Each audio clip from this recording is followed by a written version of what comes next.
नमस्कार बंधुरा RRG cooking चैनेले आपनादेर सबाइके स्वागत।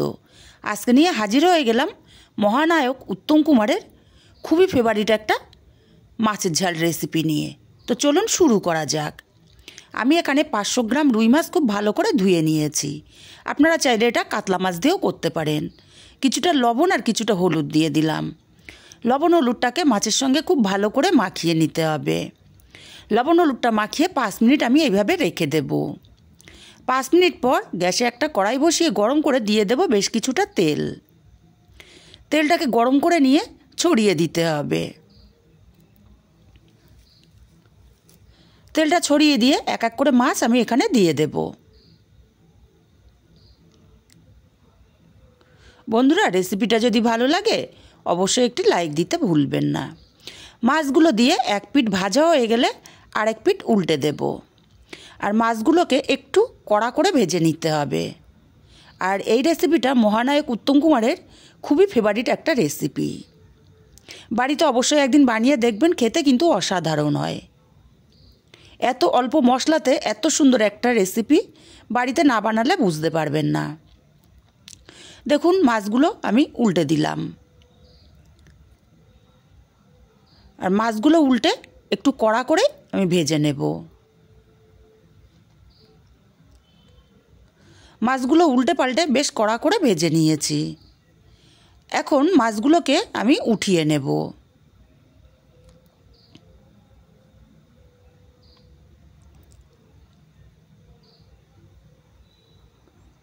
মাছগুলো উঠিয়ে নিয়ে এই তেলের মধ্যে দিয়ে দেব বেশ কিছুটা আলু। আর আলুগুলো একটু মোটা মোটা করে লম্বা করে কেটে নিয়েছি।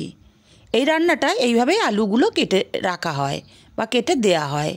আলুগুলোকে গ্যাসটাকে সিম করে হালকা করে ভেজে নেব। আলুগুলো ভাজা হতে থাক ততক্ষণে মশলা রেডি করে নেব। আমি একটা বাটির মধ্যে দিয়ে দেব হাফ চামচ কাশ্মীরি লঙ্কার গুঁড়ো আর হাফ চামচ হলুদ। অল্প করে জল দিয়ে মশলাটাকে গুলে নিতে হবে। মশলাটাকে গুলে নিয়ে এক সাইডে রেখে দিয়ে আমি আরেকটা মশলা রেডি করে নেব। এখানে একটা মিক্সচার জারের মধ্যে দিয়ে দেব বড় চামচের 2 চামচ কালো সরষে। মিক্সচার জারটা ঘুরিয়ে গুঁড়ো করে নেব। মিক্সচার জারটা ঘুরিয়ে গুঁড়ো করে নিয়েছি, খুব সুন্দর মতো গুঁড়ো হয়ে গেছে। এবার এখানে ঝাল অনুযায়ী কাঁচা লঙ্কা দিয়ে দেব আর অল্প একটু লবণ দিয়ে দিলাম। বেশ কিছুটা জল দিয়ে আমি একটা মিহি পেস্ট রেডি করে নেব। দেখুন ঠিক এরকম একটা মিহি পেস্ট আমাদের রেডি করে নিতে হবে। আর এদিকে আলুগুলো হালকা করে আমার ভেজে নেওয়া হয়ে গেছে। এর চেয়ে বেশি লাল করে আলু ভাজার দরকার নেই। এখন এখানে যে লঙ্কা আর হলুদের গোলাটা গুলে রেখেছিলাম সেই গোলাটাকে দিয়ে দিলাম।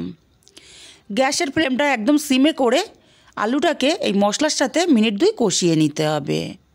দেখুন 2 মিনিট কষিয়ে নিয়েছি। এক্সট্রা জলটা শুকিয়ে গিয়ে মশলা থেকে তেল ছেড়ে দিয়েছে। এখন এখানে কাঁচা লঙ্কা সর্ষের পেস্টটা দিয়ে দিলাম আর মিক্সচার জারটা ধুয়ে সামান্য একটু জলও দিয়ে দিলাম। স্বাদ মতো লবণটাও দিয়ে দিলাম।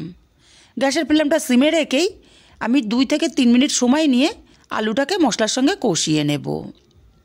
দেখুন কত সুন্দর কালার চলে এসছে। যেমন সুন্দর কালার খেতেও কিন্তু অসাধারণ হয়। 2 থেকে 3 মিনিট কষিয়ে নিয়ে এখানে দিয়ে দেব জল। আর এই রান্নাটাতে জল কিন্তু বেশি দেওয়ার দরকার নেই, কারণ রান্নাটা হয় মাখো মাখো টাইপের। যেহেতু ঝাল তাই একটু মাখো মাখোই হবে। এবারে জলটা দিয়ে ভালো করে মিশিয়ে ঢাকা দিয়ে লো ফ্লেমে আমি 5 মিনিট রান্না করে নিয়েছি। 5 মিনিট পর ঢাকাটাকে খুলে নিলাম। নেড়ে চেড়ে দিয়ে দেখে নিতে হবে আলুটা সেদ্ধ কেমন হলো। দেখুন আলুটা সুন্দর মতো সেদ্ধ হয়ে গেছে, দেখেই বুঝতে পাচ্ছেন। এবার এখানে আমি একে একে ভেজে রাখা মাছগুলোকে দিয়ে দেব।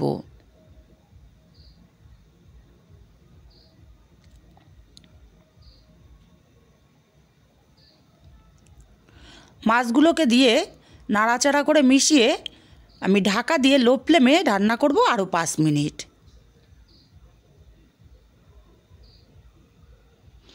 5 মিনিট পর ঢাকাটাকে খুলে নেব।